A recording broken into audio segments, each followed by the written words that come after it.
Hello, guys. So today I want to share a testimony. I have a lot of testimonies. My whole life is full of testimonies. Praise God. Um, but in 2020, I moved to Texas, leaving a relationship that I was in for about 4.5 years. And because I was in so much pain about that relationship, instead of running to God, I ran away from God. I ran to the world, and I ran to what I knew in my past, which was promiscuity, which was alcohol, which was cigarettes, which was a lot of carnality. And it is true what the word says, that when you've been freed from something and you open the door to it again, all those things come back 7 times worse, because it's more demons that come back to oppress you and to keep you, and so that you won't get free again. So I would say this is not a compliment. I would say that I had become a professional backslider. Just so much, and it was so bad that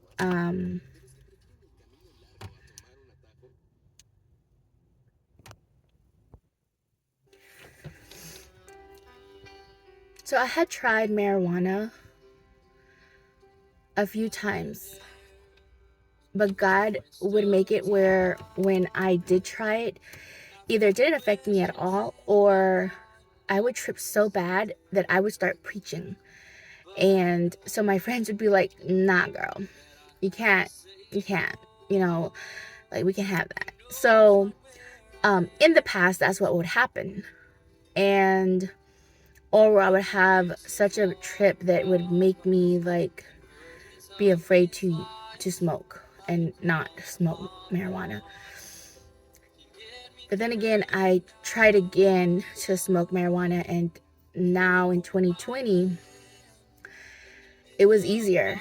I was dealing with physical pain, so I used that as an excuse to go ahead and smoke marijuana. And then on top of that, it just became, addictive. And I found myself needing to smoke it every day. Needing to smoke cigarettes every day. And I periodically drank, but I drank more than I had ever drank before. Before, it was like maybe on holidays, maybe just like a few visits here and there, a few times if I went clubbing, but it was way more frequent now in 2020. And so as I lived that life in promiscuity, I even went as far as to living a life where it was polygamous, polyamorous, right? So it was a polyamorous relationship where it placed me in a position where I could make an excuse and a reason to have more than just one partner at a time and tell them straight up that was the deal, and if they were okay with it. So it was really lewd. It was a very lewd mindset. It was, it was worse than I'd ever experienced, like returning to my vomit. Like when they say returning to your vomit, So the situation happened that my ex was like, we're going to throw away things that we have, and I need you to come get your stuff and stuff like that. And I had left stuff behind. So I ended up going back to that state. And when I went there, picked up my things, I ended up visiting with a group of people and ended up staying. And then I met my husband. When I first met him, I was so heartbroken from the previous relationship that I could see in like the way he looked at me. He was asking God, Lord, is she my wife? And I kid you not, I saw that same look from another man as well. And my first reaction is like, nope, buddy, nope, keep looking. Like to both of them, like, keep looking. Like I was like, not doing this again. I'm not going to be in a relationship again right now, hopefully ever. I just really did not want to suffer that way. That's the reason why I also went into a polyamorous relationship, because I'm the one who called the shot. I was the one who called the shots. I was the one who was like, yes, no, when, where, everything. I called the shots. And I wanted complete control of what I was experiencing. But when I came back to the Lord had different plans. Like he's such a great mastermind. He had some great plans. And one of those things was I married this gentleman that I met, and he was the one who looked at me and, had that look in his face. And the Lord just began to do things through him that I had said in my heart in prayers in my head. I'd never spoken out loud. And God would have him do these things or bring these things. And, he brought me flowers. Like one of the things, just to put it out there, is I had never been given a dozen of roses ever. Like I'd been given like one rose or like 6 roses, but never a full dozen of roses. And I mean, I was already in my mid 30s, so he was working at a flower shop, and he brought me pink and red roses and some white roses. And so it was over 2 dozen. It was like 2 dozen of roses. And I just felt like the Lord's like, you only said 1, but I'm just gonna put 2. I'm gonna put 2 dozen in there for you. And I was like, oh, what are you doing to me, Lord? What are you doing? And so sometimes, not sometimes, God is the most loving, the most romantic, the most he's chivalrous, he's like he's the most in all that. I think that he's the one who gives us ideas to be that way with our spouses, or for them to be that way with us. And I just remember being like, you showing up and showing out, God. You're really showing up and showing out through this brother. And so, of course, he didn't know. But when he did that, I was like, okay, I see what you're doing here, Lord. But he was already starting to talk to me about my husband. So, but I was still smoking. I was still smoking marijuana. I was still smoking cigarettes. I was still drinking. I wasn't being promiscuous, but I was still struggling with these vices. And so, we got married, and the Lord still, he still had compassion and mercy over me with these vices I had. And for the next year and a half, my husband prayed for me. I mean, anytime he saw me pick up a cigarette, he was praying for me. He put his hand on me and he prayed for me. And of course, I'd roll my eyes and I'd let him, because I know that was the right thing for him to do. But of course, I was, still like, let me just smoke my cigarette in peace kind of thing. But I didn't say it. But, of course, that was I was thinking, And then I would be like, okay, I'm going to, just drink a glass of wine. And he would just look at me. But of course, he'd always throw a prayer up for me. And then I'd be like, oh, I'm going to go smoke some marijuana. And I didn't like to do it around him. So I would go to another area or room or outside, or stay my distance if I was going to do it somewhere near. But he would always pray for me that I would want the Lord more than whatever vice I was crutching on, right? Because it's a crutch, right? It's given that more a place above the Lord. It was idols, right? And his prayers were answered one by one. And the first thing, I was so hell-bent, I was holding on to it, was marijuana. Like, that's the one where I started to just, like, okay, I'm gonna trust the Lord, and I'm just not gonna do it. I'm gonna try to not do it for about 2 weeks.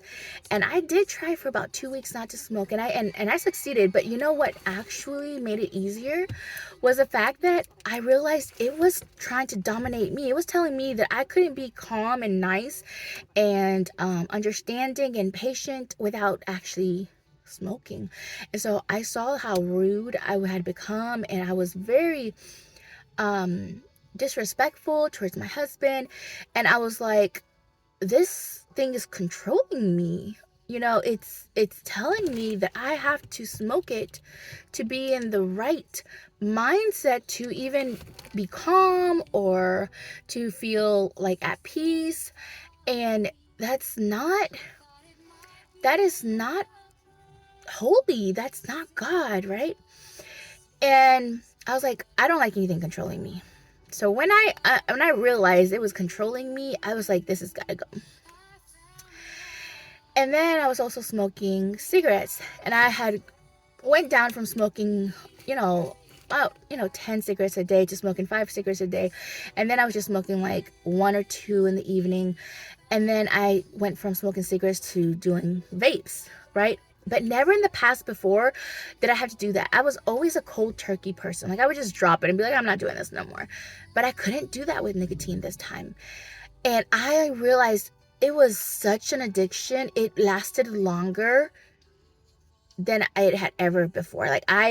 Before, like I said, it was cold turkey. Just make the decision, drop it. I had to work down. I really had to gradually work down. And of course, like I said, my husband prayed for me every time he saw me pick it up. And then I remember I was smoking vape cigarettes when we were doing door dashing in the evenings, and it was because I would be anxious about driving in the evening at night, and so I would just vape. And every time he would pray, and again I'd roll my eyes like, okay, but I wouldn't say anything because I knew it was the right thing for him to do. And eventually it got to the point where I didn't need to do that anymore. I wasn't vaping anymore, and that was so amazing. Like, God really came through for my husband, but also for me. Like, being liberated in this way, in such a way that it was so tangible. I was like, wow, and it was so quick. Some people struggle for years and years and years and years and years, and I was just like, I was so blessed that my husband was praying for me, but also that I really didn't like the fact that I was being controlled. So I also didn't, I didn't say no to him. I let him do his thing. And alcohol, I gradually went down and down, and I wasn't drinking as much once I was married, but I was still here and there. And I realized, you know what? I don't even want the appearance of evil.